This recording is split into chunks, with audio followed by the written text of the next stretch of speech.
Ini adalah episode ke-7. Pada 6 episode sebelumnya, kita sudah menjawab 9 dari 10 argumen yang selama ini membuat kita yakin bahwa bumi berbentuk bola. Topik terakhir, anggapan bahwa flat earth mundur 500 tahun akan dibahas lewat beberapa episode.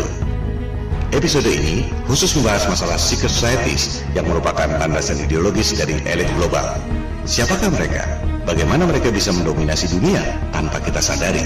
Dan apa pentingnya soal ini untuk kita? Media-media dan film-film sering menggambarkan konspirasi sebagai teori yang hanya dipercaya oleh orang-orang paranoid. Itulah propaganda yang dilakukan agar orang yang membongkar konspirasi mereka dianggap sebagai orang gila. Konspirasi berasal dari bahasa Romawi atau Itali. Conspirare. Spirare itu bernafas, kon itu bersama. Conspirare, bernapas bersama. Bersekongkol dan bersiasat secara diam-diam seperti petisi. You could only whisper it, anything more than a whisper, and it would vanish. It was so fragile, and I fear that it will not survive the winter. Maximus, let us whisper now, together, you and I.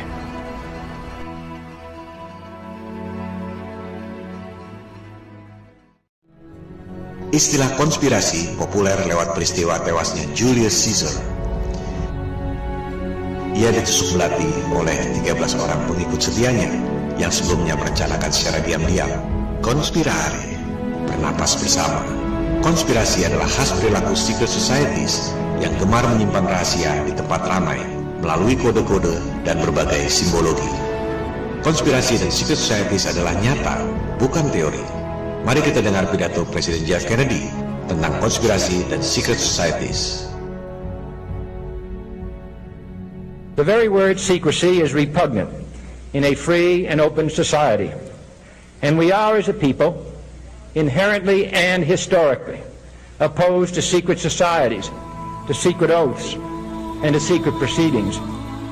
For we are opposed around the world by a monolithic and ruthless conspiracy that relies primarily on covert means for expanding its sphere of influence, on infiltration instead of invasion, on subversion instead of elections, on intimidation instead of free choice. It is a system which has conscripted vast human and material resources into the building of a tightly knit, highly efficient machine that combines military, diplomatic, intelligence, economic, scientific, and political operations. Its preparations are concealed, not published. Its mistakes are buried, not headlined. Its dissenters are silenced, not praised. No expenditure is questioned, no secret is revealed. That is why the Athenian lawmaker Solon decreed it a crime for any citizen to shrink from controversy. I am asking your help in the tremendous task of informing and alerting the American people, confident that with your help, man will be what he was born to be, free and independent.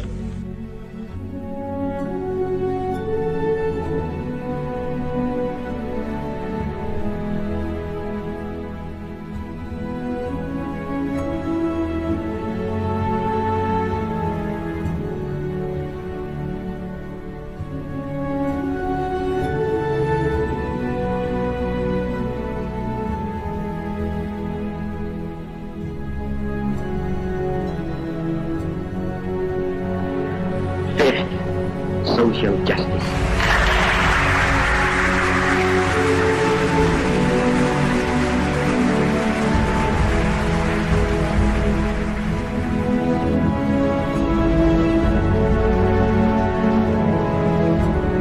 I hate imperialism. I detest colonialism.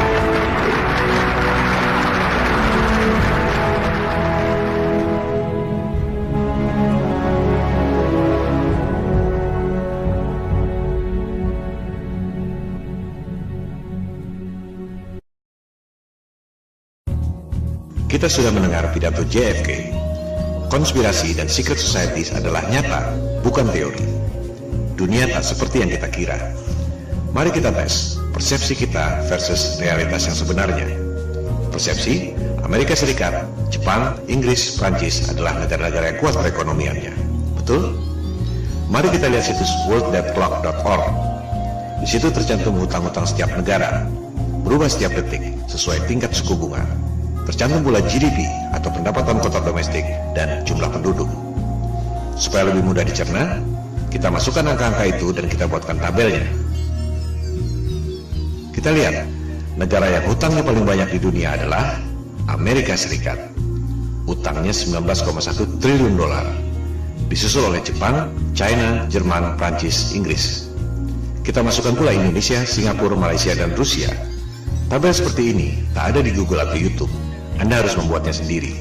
Coba Anda pikirkan, negara-negara maju itu utang pada siapa? Siapa yang lebih kaya dari negara-negara sehingga mampu memberi utang pada negara-negara? Kalau Amerika Serikat disebut superpower, yang memberi utang itu berarti lebih superpower dari Amerika Serikat. Hutang Amerika Serikat 19,1 triliun dolar. Kita lihat laporan Bank Sentral Federal Reserve. Jumlah dolar dalam peredaran 1,4 triliun dolar. Berarti Amerika Serikat utangnya 13 kali dari jumlah dolar dalam peredaran. Indonesia sama saja. Hutangnya 5.400 triliun rupiah, jumlah rupiah dalam peredaran 528 triliun rupiah. Indonesia hutangnya lebih dari 10 kali jumlah rupiah dalam peredaran. Mungkin agak sulit mencerna angka-angka itu, karena dalam US dollar dan jumlahnya kelewat besar. Oke, kita permudah. Kita rupiahkan dan kita bagi dengan jumlah penduduk masing-masing. Ternyata hutang per penduduk yang paling besar jumlahnya adalah Jepang, disusul Amerika Serikat dan seterusnya. Indonesia hutangnya 20,6 juta per penduduk. Artinya semua penduduk Indonesia dari bayi sampai kakek nenek rata-rata punya utang 20,6 juta rupiah per orang. Kalau di rumah Anda ada 5 orang, baik yang tinggal di rumah mewah ataupun di kolong jembatan, hutangnya 103 juta rupiah per keluarga. Padahal Anda tak pernah menerima uangnya. Itu masih mending. Jepang lebih hancur lagi. Satu orang menanggung utang 932,6 juta rupiah. Amerika Serikat, satu orang menanggung utang 788,3 juta rupiah. Mungkin ada yang mengatakan pendapatan mereka juga besar. Oke, kita bandingkan hutang per kapita dengan GDP per kapita. Meski sebenarnya GDP itu termasuk pendapatan perusahaan asing di negara yang bersangkutan, sebenarnya kurang tepat untuk menggambarkan pendapatan per penduduk. Untuk mudahnya, dalam bahasa awam, GDP ini kita sebut saja pendapatan kotor. Kita lihat, pendapatan kotor per penduduk versus hutang per penduduk. Jepang nomor 1, hutangnya satu orang 217% dari pendapatannya.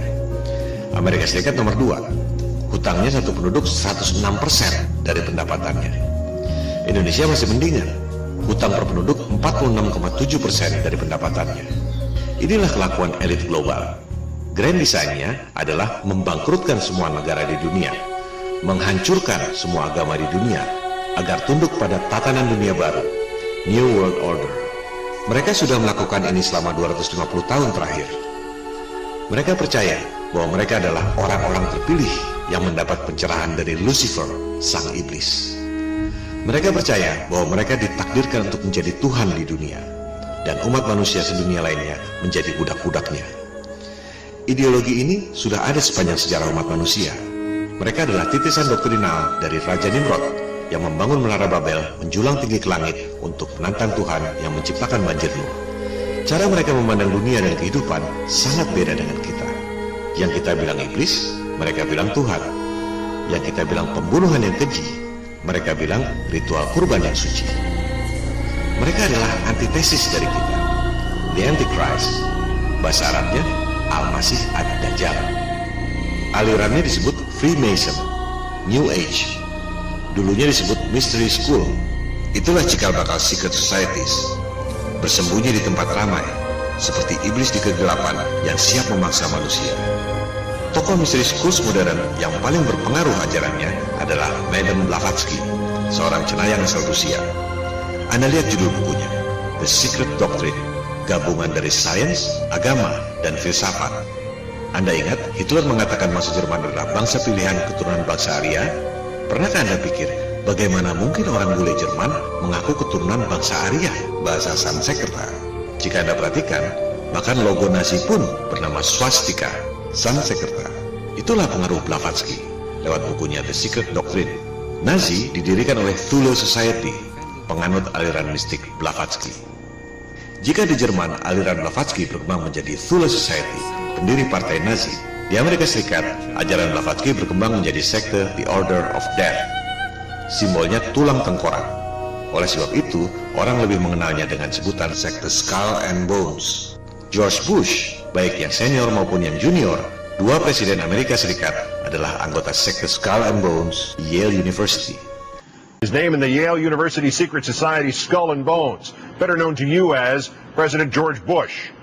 Now, for the first time in the history of that Yale club, two of its former members will go head-to-head for the presidency. Also the first time in the history of that slightly less secretive organization, the United States of America. That's right, John Kerry was also in Skull and Bones. In a moment, a journalist at Yale who has removed some of the unknowns from the bones. First, who are these people? Skull and Bones dates to 1832. It was, in fact, a reaction to a secret society, the Masons, then much more influential than they are today. New members, the neophytes, are expected to do things like lie in coffins and wrestle in mud and kiss a skull and confess their sexual histories in front of the group. Once you're in, you're in. Skull and Bones is for life. Henry Luce, who created Time magazine and all its cousins. Harold Stanley, founder of Morgan Stanley. Henry Louis Stimson, the Secretary of War under FDR and Truman. William F. Buckley. Averill Harriman, longtime governor of New York. And then there are the presidents, William Howard Taft, whose father Alfonso had helped found the group and whose son Robert was a senator. George Herbert Walker Bush, whose father Prescott was a bonesman and a senator. The current President Bush, his opponent is John Kerry, bonesman, class of 66. You both were members of Skull and Bones, a secret society at Yale. What does that tell us? Not much, because it's a secret. You were both in Skull and Bones, the secret society. It's so secret we can't talk about it. One a Democrat, one a Republican, miles apart on the issues, but both rooted in the same secret Yale society. Apakah persamaan antara Hitler dan Bush? Jawabannya, mereka sama-sama penganut aliran mistik Blavatsky, secret societies. Ajarannya berakar pada Raja Nimrod. Dalam kepercayaan mereka, surga Firdaus alias Paradise, Taman Eden, adalah Atlantis. Mereka percaya dulunya berjaya di situ. Atlantis tenggelam dalam semalam oleh banjir Nuh. Sebagian kecil orang selamat dan membangun peradaban baru di Sumeria, Mesopotamia, bangsa Babilonia kuno. Oleh sebab itulah Nimrod membangun menara Babel, menjulang tinggi ke langit untuk menantang Tuhan yang menciptakan banjirnya. Mereka memang membenci ketuhanan dan agama-agama. Ini sudah berlangsung ribuan tahun. Jangan heran jika ada sekelompok orang yang memang betul-betul ingin menghancurkan agama-agama di dunia. Jangan heran jika ada kelompok yang memang ingin mengganti ketuhanan dengan Tuhan palsu berkedok sains modern. Mereka adalah antitesis dari agama. The Antichrist, Al-Masih Ad-Dajjal. Let me give you a little inside information about God. God likes to watch. He's a prankster. Think about it. He gives man instincts. He gives you this extraordinary gift, and then what does he do? I swear, for his own amusement, his own private cosmic gag reel, he sets the rules in opposition. It's the goof of all time. Look, but don't touch. Touch, but don't taste. Taste, don't swallow. And while you're jumping from one foot to the next, what is he doing? He's laughing his sick fucking ass off. He's a tight ass. He's a sadist. He's an absentee landlord. Worship that? Never. Ribuan tahun yang lalu, aliran ini berkembang secara sembunyi-sembunyi. Mystery schools, secret societies, ritual di gua-gua. Bank of England, bank sentral negara Inggris, dibangun di atas kuil pemujaan Dewa Mitra. Itulah secret societies. Anda mungkin ingat tokoh ini, Merovingian dalam film The Matrix. Merovingian adalah Raja Prancis pertama, abad ke-5. Ia mengaku keturunan Nabi Isa alias Jesus, hasil perkawinan dengan Maria Magdalena. Mystery schools, secret societies, the Antichrist. Akar historis, ideologis, dan belief system secret societies yang tergabung dalam elit global bermula 4200 tahun yang lalu. Raja Nimrod alias Namrud adalah antitesis dari Nabi Ibrahim. Mereka hidup di zaman yang sama. Jika Nabi Ibrahim dikenal sebagai bapak monoteisme atau ketuhanan yang Maha Esa alias tauhid, Raja Namrud adalah antitesisnya, penyembah berhala, penyembah iblis, Lucifer, the Antichrist. Nabi Ibrahim dibakar hidup-hidup oleh Nimrod, tapi atas mujizat Tuhan, Nabi Ibrahim tidak merasakannya. Meski menara Babel akhirnya hancur, ajaran Nimrod tetap hidup, berkembang secara sembunyi-sembunyi. Mystery schools, secret societies. Di abad ke-5 Masehi, tercatat Merovingian, dinasti Raja Prancis pertama, menganut aliran ini. 600 tahun kemudian, masih di Prancis sekitar tahun 1090, aliran ini dikembangkan oleh Godefroy de Bouillon menjadi sebuah sekte bernama The Poor Fellow Soldiers of the Christ and of the Temple of Solomon, disingkat Knights Templar. Knights Templar adalah sekte penyembah iblis. Mereka bukan tentara Kristen beneran. Inisiasinya dilakukan dengan meludahi salib, the Antichrist. Dari namanya saja, jelas terlihat bahwa sekte ini berorientasi pada Temple of Solomon atau kuil Nabi Sulaiman di Yerusalem, tempat dulu disemayamkannya the Ark of the Covenant atau tabut Nabi Musa. Knights Templar terobsesi dengan tabut itu. The Ark adalah tempat untuk menyimpan batu bertuliskan 10 perintah Tuhan. The Ark dikenal sebagai benda supranatural tertinggi dalam sejarah umat manusia. Referensi mengenai The Ark bisa Anda lihat di Alkitab Taurat, Alkitab Zabur atau Mazmur, Alkitab Injil, dan Kitab Suci Al-Quran. Mungkin Anda pernah menonton film Indiana Jones, Raiders of the Lost Ark. Memang seperti itu yang digambarkan dalam kitab-kitab suci. The Ark memancarkan pilar-pilar awan, pilar cahaya, dan pilar api. Bahkan dikisahkan bahwa The Ark dapat membuat aliran sungai Yordan berhenti, persis seperti Nabi Musa membelah Laut Merah. Padahal, ketika di sungai Yordan itu, Nabi Musa sudah wafat. Ketika akhirnya Nabi Daud berhasil membangun kerajaan di Palestina, ia memerintahkan putranya, Nabi Sulaiman, untuk membuat kuil khusus guna menyimpan The Ark. Maka dibangunlah Temple of Solomon oleh Nabi Sulaiman. Lokasi Temple of Solomon adalah di Temple Mount atau Bait Suci alias Al-Haram Asy-Syarif atau tempat suci yang mulia. Itu adalah tempat suci bagi 3 agama, Yahudi, Kristen, dan Islam. Temple of Solomon atau disebut juga Bait Allah dibangun khusus untuk satu tujuan, menyimpan the Ark of Covenant. Maka disimpanlah tabut itu di atas sebuah batu dan dibuatkan kamar khusus, the Holy of Holies, yang suci dari yang suci. Batu tempat menyimpan the Ark itu disebut As-Sakrah. Saat ini, batu As-Sakrah ada di dalam Masjid Al-Sakrah atau Dome of the Rock. Lokasinya di seberang Masjid Al-Aqsa. Batu As-Sakrah ini, tempat dulu disemayamkannya tabut Nabi Musa, juga dipercaya sebagai tempat di mana Nabi Muhammad menjalankan Mi'raj melewati langit ke-7. Ketika awal-awal umat Islam menjalankan ibadah sholat, kiblatnya adalah Yerusalem, di Baitul Maqdis itu. Baru kemudian ketika di Madinah, turun wahyu yang memerintahkan pindah kiblat ke Ka'bah. Luar biasa, kota suci 3 agama. Temple of Solomon dibangun oleh Nabi Sulaiman sekitar tahun 900 sebelum Masehi.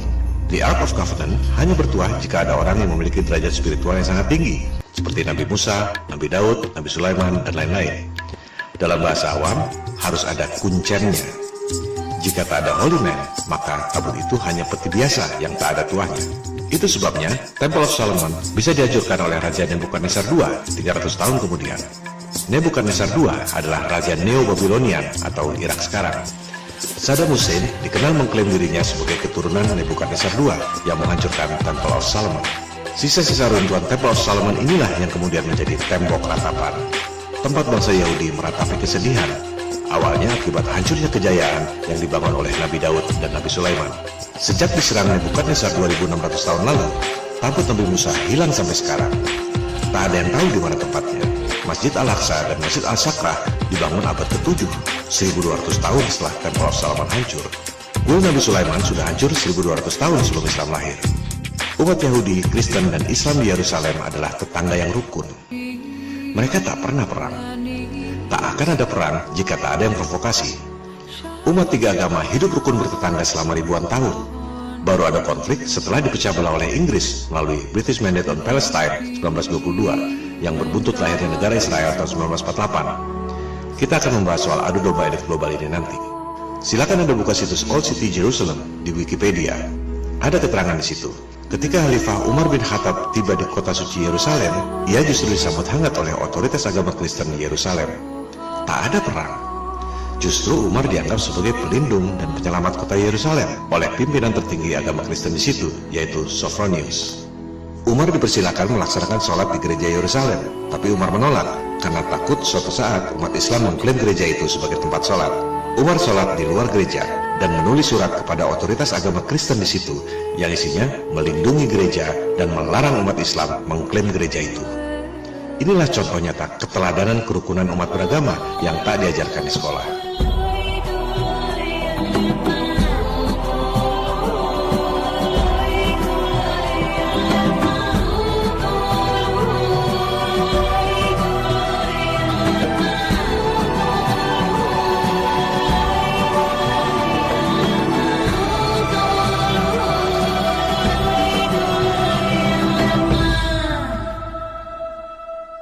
Ratus tahun kemudian, kelompok Antichrist dan penyembah iblis di Prancis, Knights Templar, tidak belajar sejarah.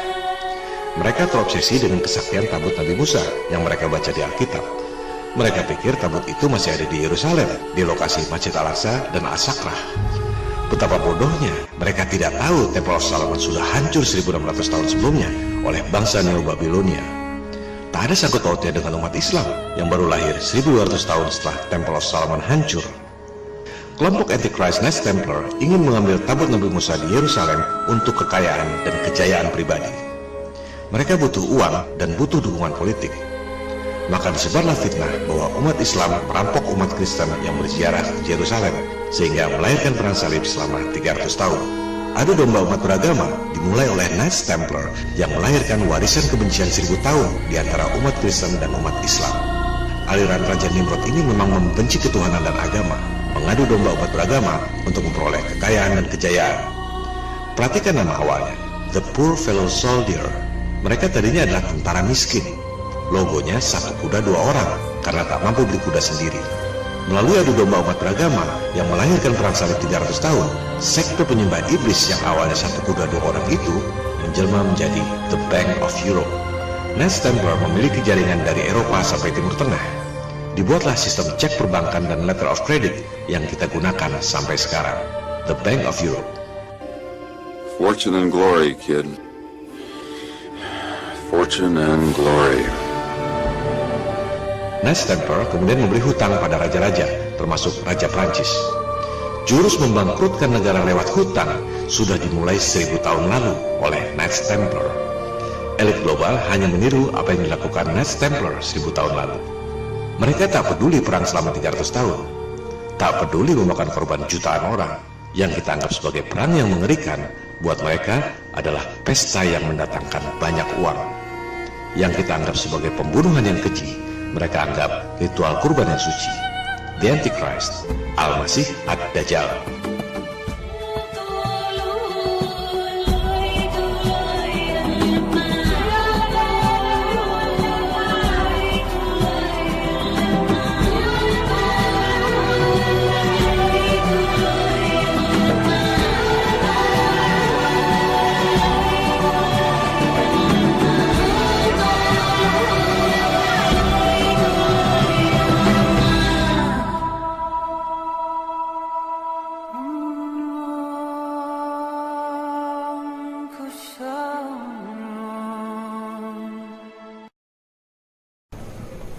What is your opinion on my crusade? God be pleased with my sacrifice. No, he won't.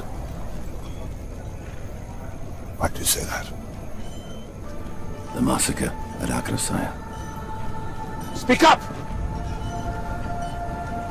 When you had us herd 2,500 Muslim men, women and children together, a young woman at my feet, with her hands bound, she looked up at me. It wasn't fear in her eyes.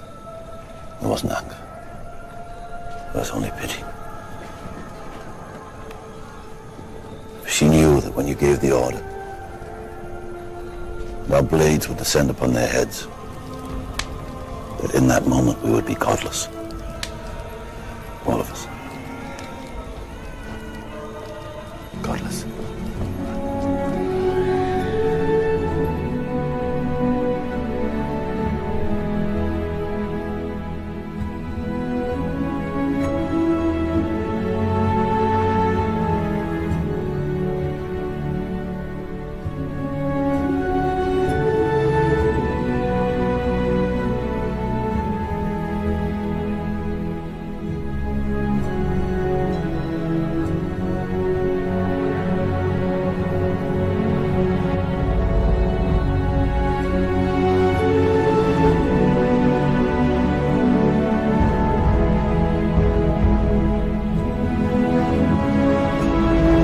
Let's remember here, the people we are fighting today, we funded.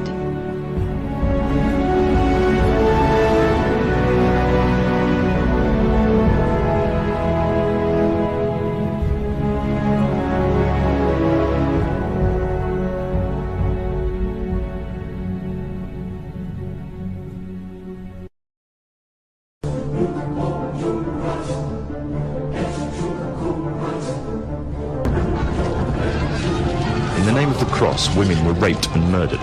Children were put to the sword, and it is said that blood ran in the streets knee-high to the horses.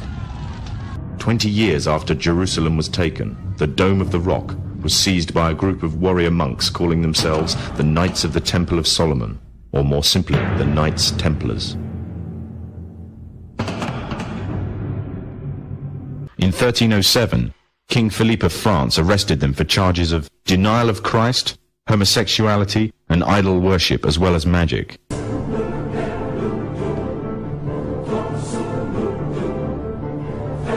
Pope Clement V declared all Templars as heretics to Christianity, ordering all their properties to be seized.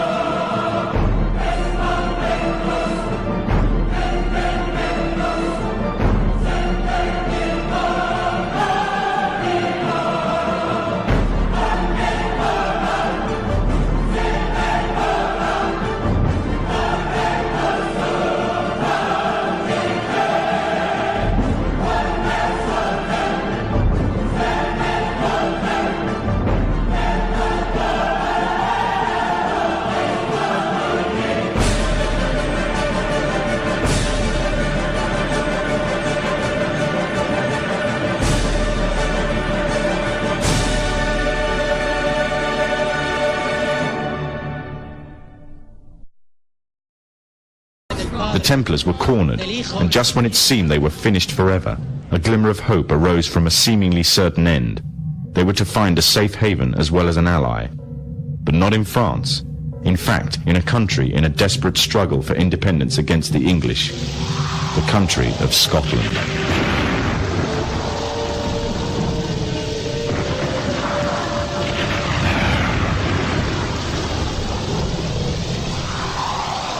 For some, Scotland's hope of independence had died with the death of William Wallace. However, to the King of Scotland, Robert the Bruce, the arrival of the Templars gave him a new secret weapon. Their experience, gained over 200 years of fighting the mighty armies of Islam, had made them expert in combat and warfare, and more than a match for any army brought before them. In 1314, the Templars, allied with Robert the Bruce and his army, took to the fields of Bannockburn in the long-awaited showdown with the English. Robert the Bruce's foresight paid off. The 25,000-strong English army suffered a humiliating defeat at the hands of only 6,500 men. The dream of an independent Scotland had finally been achieved.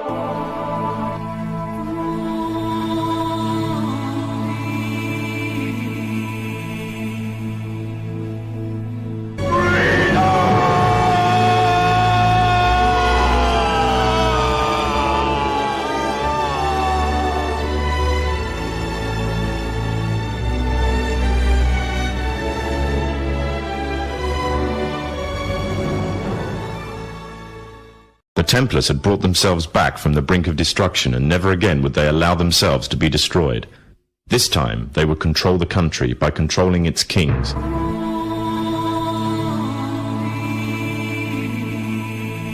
And in order to preserve their secret order, the Templars would have to die, or more precisely, the name would have to die.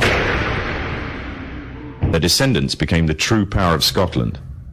In 1603, the death of Queen Elizabeth I left England without an heir to the throne. By virtue of descent, King James V of Scotland became King of England. In doing so, Scotland and England joined to form a new kingdom, and the power that the Templars held over Scotland spread to give them a firm grip on the whole of Great Britain.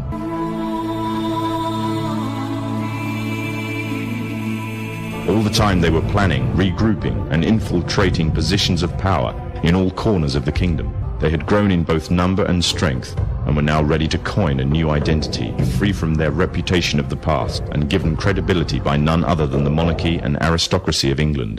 And the name they chose for themselves was a name that would be known by many, but understood by a few. This new name, the Freemasons. Demikian klip yang sangat bagus dari topinfopost.com. Sengaja saya cuplik agar jelas bahwa semua yang saya sampaikan dalam pemaparan konspirasi bumi datar ini bukan pendapat atau opini saya sendiri, melainkan hasil riset. Saya hanya merangkum dan memperjelas. Sulit memahami flat earth jika tidak paham elit global. Kita tak akan paham elit global jika tak paham ideologi dan akar historis secret societies. Elit global, sains modern, termasuk dogma bumi mengelilingi matahari, berakar pada hal yang sama, abad pencerahan Eropa. Anda mungkin pernah menonton film The Godfather, Mafia. Yang mungkin Anda tidak tahu, The Godfather yang sesungguhnya adalah yang melahirkan abad pencerahan Eropa. Keluarga de Medici di Florenza, Italia. Awalnya pun sama. Orang yang terlahir miskin bisa menjadi sangat powerful dan kaya. Dari situlah kemudian lahir sains modern, dogma bumi mengelilingi matahari, dan dominasi ekonomi dunia. Florence, 1389. A boy is baptized into a medieval world. He was not of noble birth. He was the son of a local merchant. His name was Cosimo de' Medici.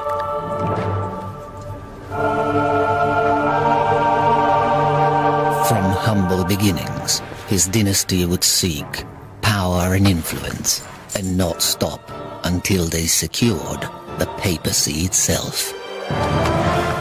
Theirs was a world where power came at a price.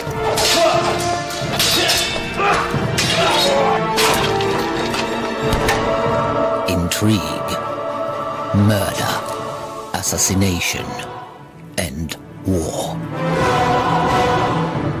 But the city of Florence was also a cauldron of creativity. And for the greater glory of the family, the Medici would protect and pay for the greatest artists and thinkers of their age.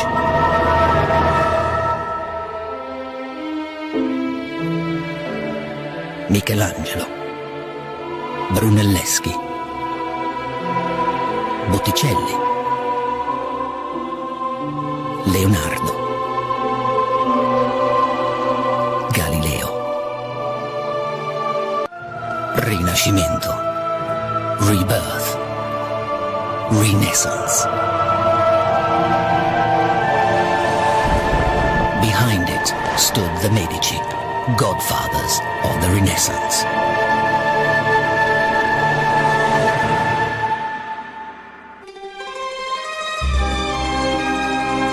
Anda lihat sendiri, para arsitek abad pencerahan Eropa seperti Michelangelo, Leonardo da Vinci, Galileo adalah anak asuh sang godfather, the Medici. Dari situlah lahir istilah Freemason, tukang batu yang berpikiran bebas. Dogma bumi mengelilingi matahari dimulai dari situ.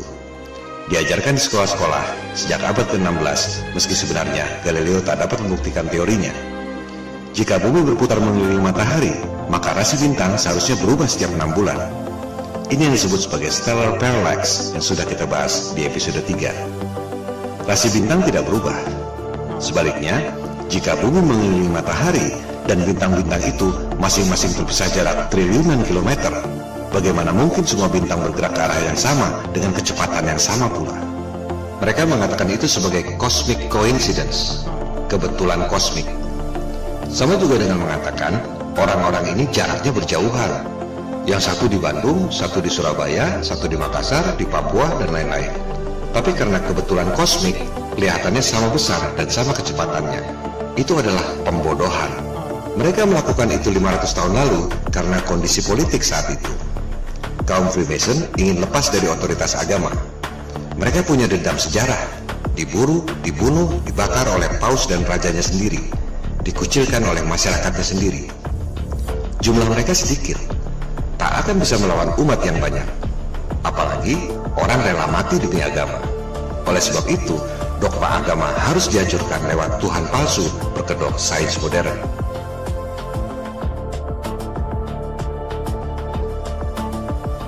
And tonight I want to emphasize that 500 years of science have demonstrated that God, that vague notion, is not likely. It's irrational to believe in God.